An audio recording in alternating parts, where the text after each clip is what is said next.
सोनाली पंडा high court को द्वारस्थ। जाजपुर बालीचंद्रपुर थाना से दायर करथिबा एतला उपरे पुलिस निष्क्रियता को विरोध करी सोनाली हाईकोर्ट को द्वारस्थ होती।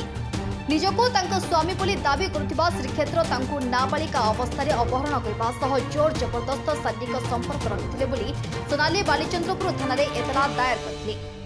शारीरिक संपर्क कारण से गर्भवती होगा पर श्रीक्षेत्र तांकर गर्भपात मध्य कराइछंती बोली से एतलारे दर्शाइछंती। एपरिकी नाबालिका अवस्था तांको जोर जबरदस्ती विवाह करछंती जहाँकि आईन सम्मत नुहे बोली से एतलारे उल्लेख करछंती। बालीचंद्रपुर पुलिस तांको एतला उपरे कोनोसी कार्यानुष्ठान ग्रहण न करिबारु से बाध्य होई हाईकोर्ट आछंती बोली तांको वकील सूचाए। बालीचंद्रपुर पुलिस तांको एतला उपरे कोनोसी कार्यानुष्ठान ग्रहण न करिबारु से बाध्य होई हाईकोर्ट आछंती बोली तांको वकील सूचना दैछंती। ए मामला रे नाबालिकांको विवाह दुष्कर्म गर्भ नष्ट करबा और सामाजिक गणमाध्यम रे बदनाम करबा नै मामला रहिछि। मामला रे गृह सचिव जाजपुर एसपी और बालीचंद्रपुर थाना आईआईसी पक्षभुक्त कराइछि।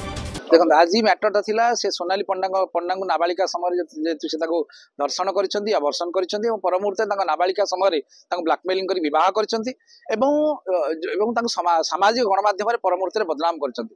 जेउथि आमे गोटे ऑनरेबल हाईकोर्ट पाखे गोटे पिटिशन फाइल करछु रिट पिटिशन फाइल हेछि एवं एथरे पक्षभुक्त होइछंती होम सेक्रेटरी एसपी जाजपुर एवं बालीचंद्रपुर आईआईसी। सेथरे आमे दर्शाइछु जे इमिडिएटली उक्त जो व्यक्ति बदनाम करिसेंती एवं तांकर नाबालिका समय धर्षण करिसेंती एवं विवाह करिए बोली कहि छुआटी जन्म विरुद्ध में पोस्को तुरंत केस करा जाए एवं विरुद्ध दृढ़ कार्यानुष्ठान ग्रहण करा। एक्जाक्टली केवल गोटे जनक ना जी कहते स्वामी बोली एक्चुअली वास्तव में से स्वामी नुहति कहीं जड़े नाबालिका झील जो कोर्ट से ग्रहण करना जड़े नाबालिका झील कौन प्रकार भाव में तार जो समय तार विवाह 14 वर्ष विवाह होती विवाह बयस नुहे कोर्ट ग्रहण करना। कटक विनोद दास रिपोर्ट।